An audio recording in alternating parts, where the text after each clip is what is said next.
broadcasting live from the Business Radio X studios in Houston, Texas. It's time for Houston Business Radio. Now, here's your host.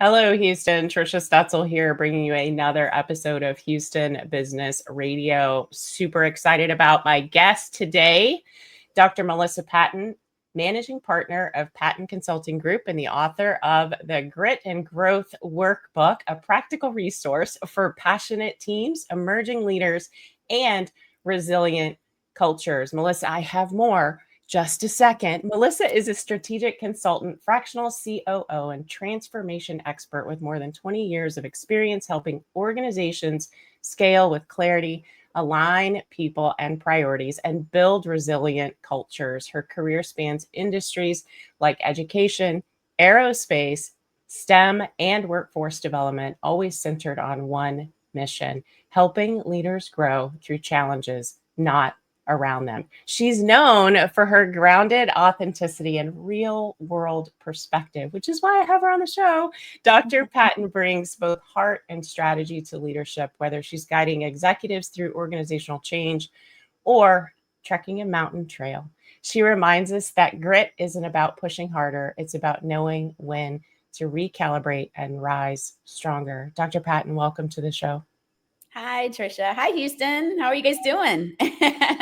So excited. And, aerospace, I'm sure was like, ding, ding, ding. I want to hear more. What's going on with Dr. Patton? All right. So before we go there, tell us more about who you are. Yeah, well, you said all the nice words. And from a corporate perspective, from a professional perspective, you nailed it. But at the end of the day, I just try to be a really authentic person. I work with super stuffy people, huge CEOs of multi-million-dollar companies, definitely that economic development arena where I'm connecting people within industry, within academia, and obviously within workforce development. So I try to bring a little bit of fun to conversations. I try to jazz it up a bit. Probably to a fault, and just to help people have really important conversations. But I never take myself too seriously. And so I think that's what I want people to walk away with when they kind of think about me and my leadership style. Mm-hmm. So how do you navigate that whole people thing? Like the human interaction is hard sometimes, and particularly when you're working with bigger companies and people who they've got a mission, they're on a mission, they have a thing that they need to go get done. So how do you navigate that with your Dr. Patton style in those workspaces? Well, it's just a title. It's a lot of years of schooling. It's just Melissa. It's plain old Melissa. But, I really think it goes back to my background. And I think that's why I have found a place here in, the STEM and space industry. It's because I'm not spacey or STEMmy at all. I don't even have a STEM degree. I have 3 degrees in essentially liberal arts. So there's a component of me that has been talking and having conversations since I can always remember. But it's also understanding it's like a game of double dutch, right? Figuring out when to get in, looking around the room, realizing when it's time to talk and when it's time to just listen and be quiet. And then also helping people be included in the conversation. I think that's a big part of it. But again, I am Melissa. I am learning. I have just as much to learn in a conversation and in a meeting than anyone else does. And I'm excited to kind of soak it all in and be able to give back my insight. Yeah, I love that. Just real, true human conversations and putting everybody on a level playing field, right? I love that. I think that's awesome. Let's talk a little bit about your workbook. So Grit and Growth, tell us what it is. And then I want to dive into a couple of parts of it because I think we can pull out some good pieces or conversation around that. Yeah. So, like most authors, you come up with these ideas to author books based upon experiences, right? And I wanted something, to be honest with you, when people asked me to come in and speak, I could have an authentic voice that complemented the experiences that I've had, but also was adjacent to what I was going through at that particular moment. And so I kind of thought about the Grit and Growth Workbook just from a perspective of, now I have something to talk about on stages, right? But it actually came out to be a practical workbook that people can use with their teams. I was super excited to see a post on LinkedIn from a group that I love, absolutely love, Go Ninths, Charge On, UCF. And there's a few groups there that are using my workbook to go through team meetings. And that's what it was for. It's so that you can have those authentic conversations with people that are in your ecosystem, people that you're doing life with. But at the same time, if you're an individual and you're looking to use that grit that you ultimately have to grow further, you can use the workbook for that as well. I love that. So before we dive into the content of the workbook, how did you find the time to actually sit down and write this piece of work? I know everyone who's listening is like, I want to write something, but I can't find time. So how did you find the time to do it? You just do it. That is one of the questions that I don't understand why people ask busy people that. Can I just say that out loud? Yes, Why do you I ask busy people? Trisha, I'm never going to ask you, how do you find time to put all of these amazing people on a stage, amplify their brands? You just find time. And I think that's what it was. It was literally a weekend where I sketched out the outline for it based upon things that I had been going through, experiencing, and things that I wanted people to hear me say out of my mouth. And then I just wrote. I literally just sat down and wrote. It was an exciting journey. Most people don't know this about me, but I was actually an undergraduate English major. So I have a writing degree, but I have been doing technical writing for almost my entire adult career. And so this was a treat. And I literally found the energy and the excitement in writing by climbing mountains in Colorado. And that's why the front cover of it, everyone's like, is that you? And I was like, no, my husband's just really good at putting together a piece of artwork. Shout out to Stanley Patton. But no, it's not me, but it's definitely an image of someone that looks a lot like me, kind of looking out over the atmosphere and just taking it all in and soaking it all in. So it's a longer answer to your question, Trisha, but it has a lot of levels. Yeah, no, I love it. And I love your initial reaction to that question, which is, in my words, just take action. Just do it. I get asked all the time, how do you do all the things that you do? I just do because they don't sit around and worry about what's going to happen if I do this thing, right? So take action. That's the bottom line. All right. Excellence has a contingency clause. That's something that's in your workbook. So what does that mean for leaders navigating uncertainty?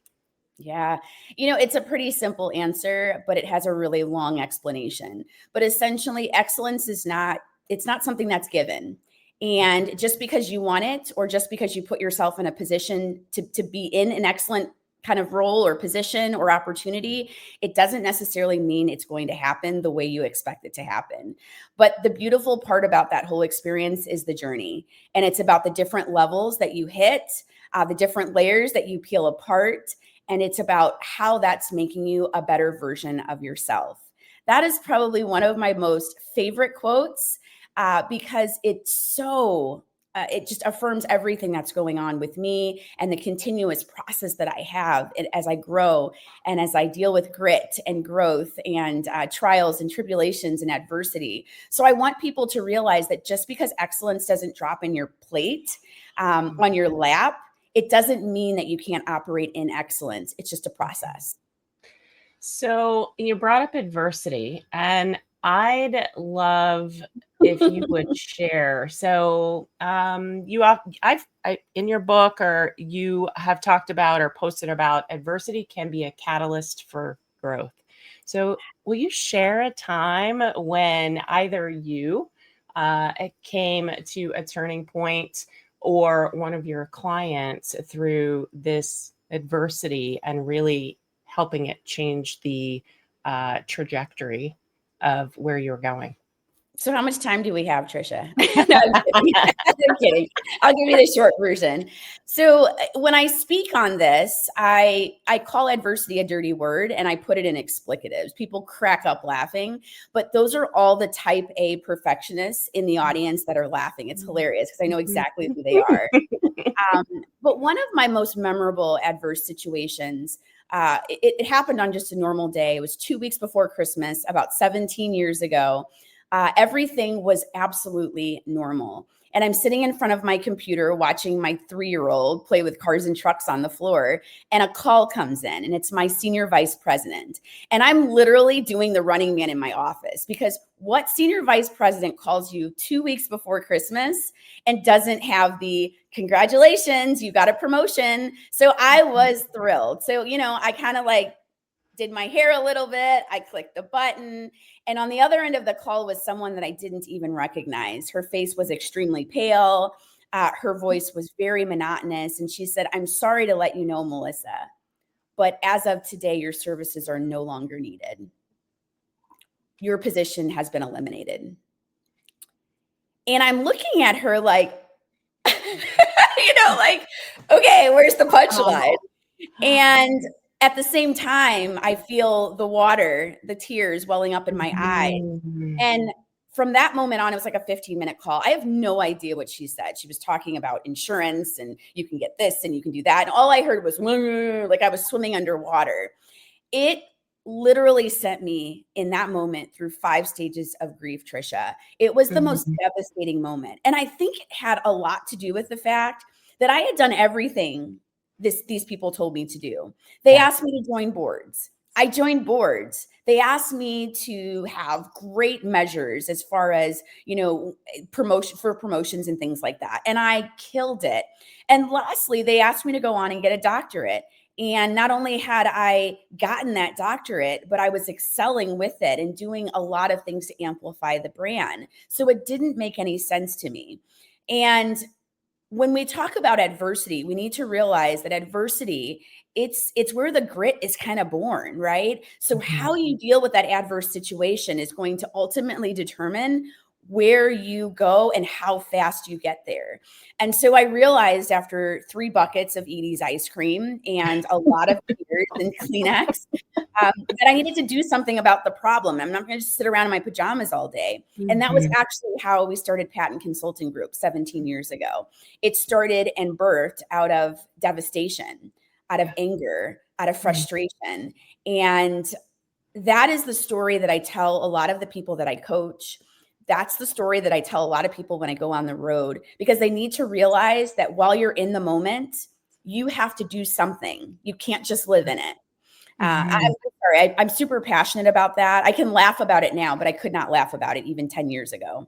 No, as you were telling this story, I have to tell you, I got goosebumps 3 times. I don't know if anybody's ever told you that before, but I was sitting there with you as you were telling this story about what you were expecting the call to be and what actually happened.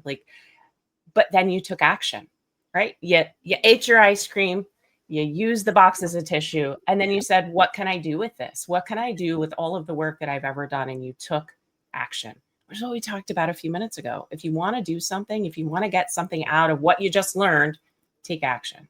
Go do the thing. Okay. Before we move on, I would love, because I know people are already ready to connect with you. They want to get to know more about Melissa. They want to know more about what you're doing. What is the best way for listeners to connect with you, Dr. Patton? Yeah. So I'm on LinkedIn. That's probably one of the number one ways people link in with me. And I'm not one of those people that are like, oh, you're a stranger, danger. No, I love to talk to new people, whether you're a student or whether you're a seasoned professional. So hook up with me on LinkedIn. I also have a website, drmelissapatton.com or pattonconsulting.org. And those are 2 really good ways to learn more about some of the work that I'm doing and learn how to get connected with me. Very exciting. And that's how I found you as well. LinkedIn said, you should know this person. And I said, okay. Yeah. I love that. Yeah. I'm not a stranger danger person on LinkedIn either. You never know. She's good. Yeah, exactly. Okay. you guys, of course, all of the links will be in the show notes. So if you're sitting in front of your computer, all you need to do is point and click. You guys can connect directly with Melissa. And now I want to dive into a little deeper, like challenging that threshold of pain, something that you have in your workbook as well. So how can leaders tell the difference between the discomfort that leads to growth and the kind that leads to burnout? Yeah, it's a fine line. One thing that I will say is that everyone needs to be coached. Can I just be honest there? And this is not because Trisha is a coach or I'm a coach or your neighbor's a coach, but there are reasons why there are so many coaches who are instrumental in helping you deal with different and difficult thresholds of life. And sometimes we need somebody to help as a differentiator. And so if you don't have an executive coach, you need to get one immediately. And they're very different than therapists, okay? Everyone needs a coach. So I say that as a segue to help you understand that, yeah, burnout's a real thing. But also threshold, if you look at the definition of threshold, and there's lots of definitions, but the definition that I love the most is when you're pushing yourself past a point of comfort. You're pushing yourself past a point of comfort. And it's how far do you push before you're going to kill yourself versus when you're going to get to the next level. And the best way that I can amplify this, I don't know if I have any athletes out there, but I'm an avid runner. I'm terrible at it now, but in college, I was a Division I athlete, okay? I can't sprint anymore. But one of the ways that I knew that I was hitting my threshold and not hitting a point of pain was right around the last part of my race. I would feel what I call the monkey on the back. Okay. It's literally like someone just jumps on your back and it pushes you past a point of what you're familiar with. That is the threshold of pain that I'm talking about in the workbook. It's dealing with that thing on your back and realizing that you still have to finish strong. It's going for that promotion and realizing that even though there are whispers, even though there are people saying that you're not ready, even though the questions are hard in the first and second interview, you still need to push forward. Okay. So that's what I'm talking about when I talk about thresholds of pain. Burnout is something totally different. And burnout is what is going to help. In order to prevent yourself from a burnout, you need a differentiator and you need somebody in your corner that's going to be able to identify what those signs are. Oh, yes, yes, and more of yes. Thank you for just being blunt and telling everyone they need a coach. And we all need one. I need a coach. You need a coach. Everyone needs a coach because we need that. I think that's describing the monkey on the back, although I don't want to be a monkey. I'm kidding. It's whatever that thing is, Trisha. That thing that pushes you to take action for gosh sakes, right? Yeah. Sometimes the people that we coach just need permission to go do the thing that they've always wanted to do. And that's where the coach comes in. It can be 100%. Something that simple, right? 100%. All right. We've talked about it, but we haven't said it yet. Resilience. Resilience is the backbone of transformation and how balancing the strength that we need to take action and move forward, but also the vulnerability to have the conversations or meet people where they're at or get a coach. So can we talk more about resilience and strength and vulnerability? Yeah, I mean, resilience has a lot of different words. Stick-to-itness is probably one that you've heard. Perseverance is another one that you've heard. I promise you, I'm not going to give you any football metaphors or any track analogies when I describe this. But isn't sports a really good way to talk through resilience? I really feel like it is.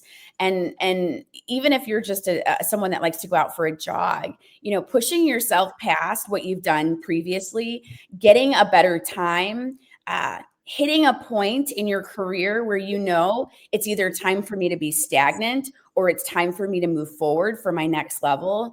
And I always caution people when I have conversations. These conversations are not for everybody. Not everybody is going to be excellent on the level that the person to their left and the person to their right is.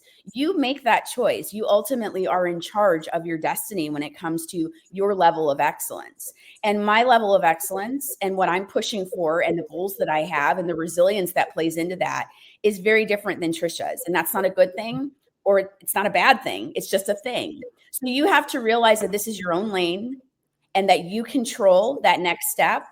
And it's going to take grit. It's going to take resilience. It's going to take stick-to-itness to fight through those barriers that are preventing you from moving forward. It's actually really good for you. I promise. Mm-hmm. So we're strong here. We've been just telling it like it is. Let's go take action. Where does vulnerability come in to being a good leader? Yeah, in every single way imaginable. I have to work on that a lot, because even though I'm a very transparent, very like blunt person, like this is how I manage a team. Imagine that. People are like, whoa, really? But yeah, I mean, the people that are on my team, the people that I work with, they appreciate that about me. It's unapologetic. But being vulnerable to my team, showing weakness, like you're talking to a Division I athlete. I've run competitively my entire life. I mean, there were Olympians in some of my races. So y'all, I'm not going to show you that I don't have my stuff all together, right? Like that's what I'm thinking in my head. But that vulnerability is what's necessary for people to really see you sometimes. So pretending like no one is listening to this, there are levels to this thing. So there are places and positions that I put myself in where I am completely 100% real Melissa. And then there are places and times where I need to protect that. That's where I need to work. I need to be able to trust the experience and to lean into it and not be someone different in different arenas. And to be completely honest with you, that's what my coach is working with me on. I need to be authentic Melissa every time I go into a room. And for me, that entails vulnerability. Okay. Yikes. This is so much fun. I really appreciate how raw you are about everything. It's been such a great conversation. Can you tell me your favorite client story? We've talked about transformation and we've talked about leadership and burnout and challenging the threshold of pain. What's your favorite client story? Oh, gosh. So I need to put out a disclaimer on my clients, right? My clients are bad mama jammas. I mean, these are like, I'm so biased, but these are like some of the people that are going to like take over the world one day, right? Yeah. These are your future multi-trillion-dollar CEOs. And I don't know why they talk to me, but I get more out of it, I swear, than they do, Trisha. It's so much fun. And one of my clients, and she's going to know exactly who she is because I talk about her all the time. But she's just fun.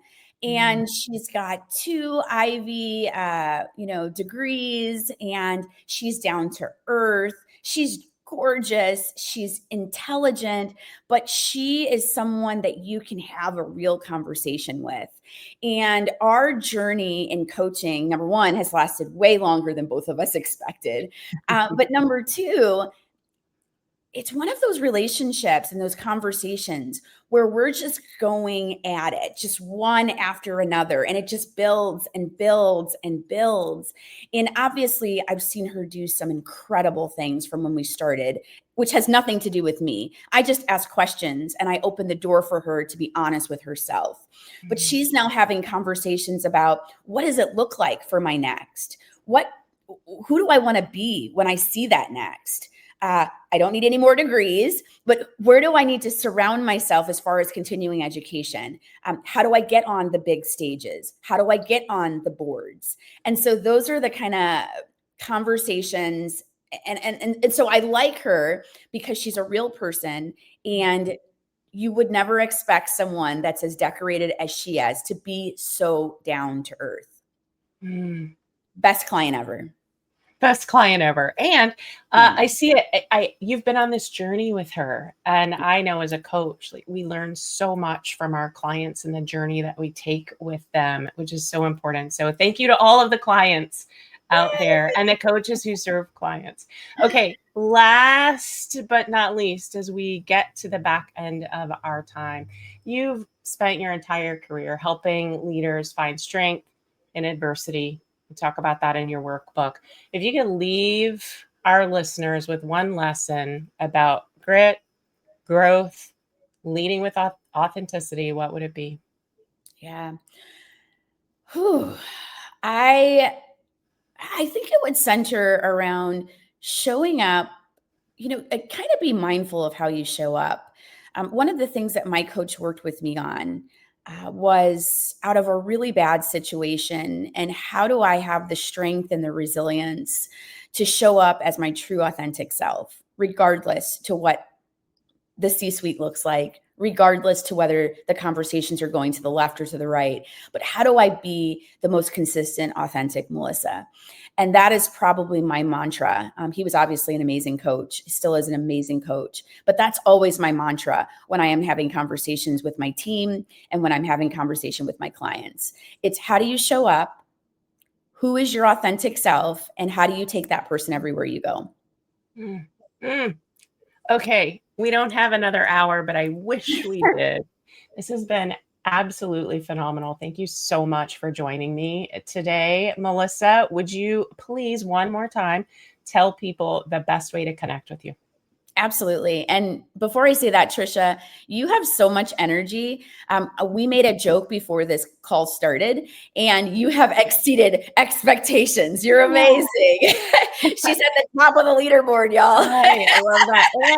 And this is my true authentic self. Like there's no fakey thing going on here. This is just I love me. it. Yeah. Yeah. And so I want to capture before you go there that you have said y'all twice. So you fit right in, my friend. Can I come to Houston? Can I come to Houston? Yes, absolutely. Too funny. Right. Yeah, so you can find me on LinkedIn, and you can also find me at my website, drmelissapatton.com, and at pattonconsulting.org. I look forward to seeing you all there. Yeah, fantastic. Melissa, again, thank you so much for your time today. You guys, that's all the time we have. If you found value in this conversation that I had with Dr. Patton today, please share it with a fellow entrepreneur, leader, veteran, or Houston leader ready to grow. Yeah. Be sure to follow, rate, and review this show. It helps us reach more bold business minds just like yours, and your business, your leadership, and your legacy are built one intentional step at a time. So please stay inspired, stay focused, and keep building the business and the life you deserve.